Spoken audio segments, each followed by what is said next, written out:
Here we go. Hi, everyone. I'm Sony.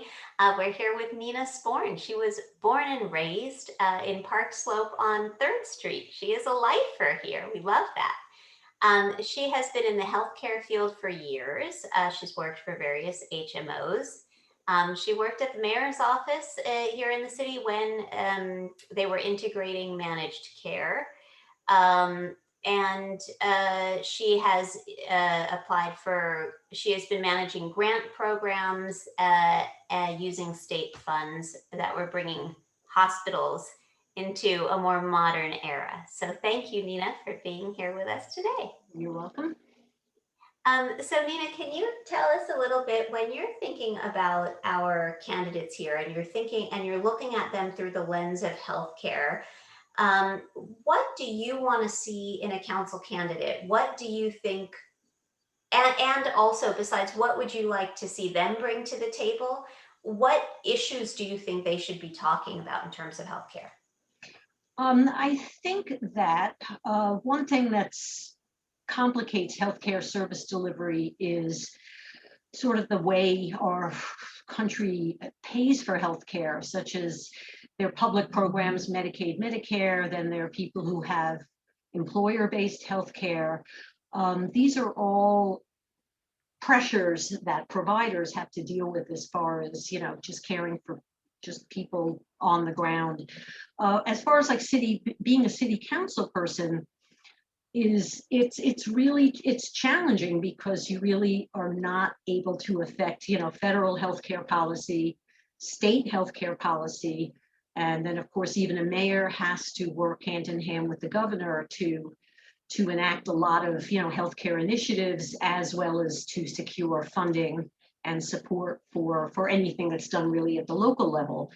So what I would love to see is a candidate who like understands all these nuances, yet can work with local government and, the mayor and the rest of the council to implement citywide programs, health, which would kind of capture up people who are kind of left behind. Either they're undocumented and can't qualify for healthcare coverage, they're out of work, and they're sort of in this like between stage of being able to qualify for Medicaid, for example, or get employer space.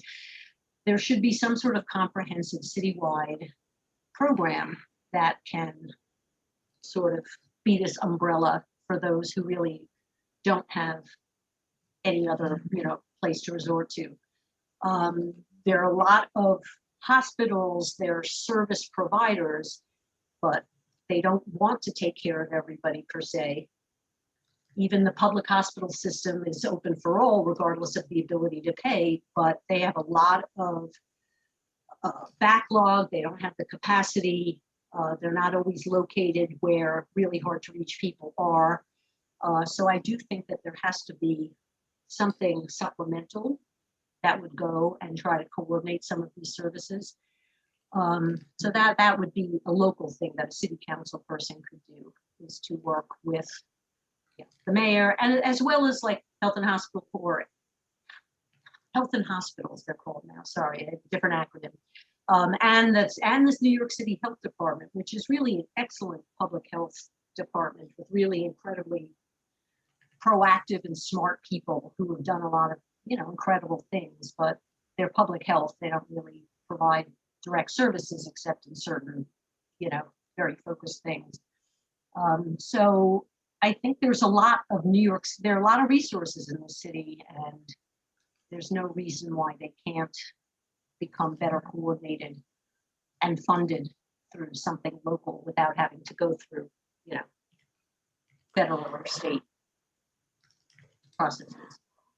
I was going to ask, in light of where we've been with COVID and all of the difficulties we had getting testing out and all that stuff, and of course it has to go through all those various layers you described, federal and state and all these things. Is there anything that you can see that maybe we should start thinking about on the local level to sort of shore that up and make sure that besides what you described, creating an umbrella, a safety net for people who don't fall under the various healthcare categories. But is there anything we can do for our city in terms of like tests or vaccines, or is there something that we can do locally in light of COVID that we should be looking at? I think that, I mean, one thing is there's just a segment of just people who they don't go to get care, whether they're undocumented and they're afraid to go into a formal setting, or they could be mentally ill, they could be, have a substance abuse problem, or they're homeless. I mean, there are really a lot of people who are the ones who end up bearing the brunt of these type of public health things. We need a lot more mobility. I mean, I think, mobile health vans, um, people going in, like they did it with COVID, as far as like randomly testing kids for COVID when they were doing like hybrid schooling. They were able to get nurses to go in and do these random tests on the kids. Well, I think that, if you could really kind of use that kind of approach to bring services to a lot of people who are, really can't negotiate, or they don't want to negotiate, they're reluctant to, or whatever it is. I think there has to be healthcare moving out of a brick and mortar setting sometimes to really go to where people are. I mean, you could drive, for example, with chips. Any healthcare provider that has a mobile health van could just drive up there, preferably with like the Johnson vaccine, because it's only one shot. You don't have to worry about that. And just like vaccinate people, or go to one of those hotels that are now, be housing single men down on Third Avenue, in the district, and just set up something there and do it. But these guys are not going to go schedule an appointment, especially on the website that was. I mean, my parents. I mean, I had each of their phones in one hand, trying to like. I had to bring them there. The whole thing was just very complicated. So I think that, especially for people in the district or throughout the city who really, they don't have broadband, they don't have a computer or whatever. I think there's just a lot of ways to really bring services out into communities, especially for things like testing, vaccination. You can do any eye exams, you could do glucose testing. I mean, there's just a lot of things that can be done locally. And I think that would really, be very helpful from a public health perspective. Do you, is there any particular reason, do you think, that we haven't really heard healthcare come up a whole lot in our political discussions, our local political discussions, which I just find that so surprising because You know why? Because of the demographics of the district. I think that, a significant number of people are, covered by insurance. They're, I think you just look at, go to the census and look at 11215 and, some of the, I don't know, there are other zip codes, of course, but, these are kind of a little more education, more, higher income, and, people who are a little more savvy about, how to keep healthy and how to keep their families healthy. So that's why I just don't, for some reason, unless it comes literally into your radar, like if you're on a subway and someone's like coughing and spitting on the floor, you're like, oh, gross, that's like, I'm gonna get sick or whatever. I think if you're living in an area where, by and large, you feel physically comfortable with people around you or stores or whatever, then it's just not at the forefront of your concerns. But I do think, homelessness or affordable housing, well, affordable housing affects, look, like my three daughters can't afford to live here. I mean, two of them, one's in Baltimore, one's in Binghamton, and they won't come back because they just like, where am I going to go? And my oldest daughter lives in Bushwick.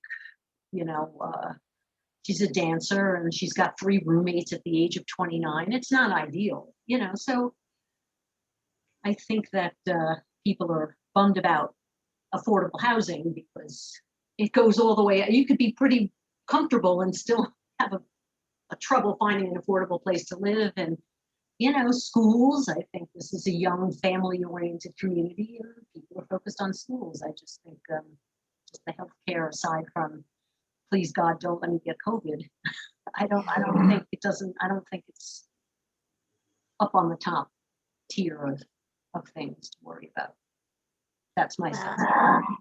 I appreciate you spending the time to bring that important issue out to the forefront. That's really great. Nina, Yeah. thank you so much. I'll just stop the recording, but I'll hang out and chat a little bit Okay. more. Sure. Sure.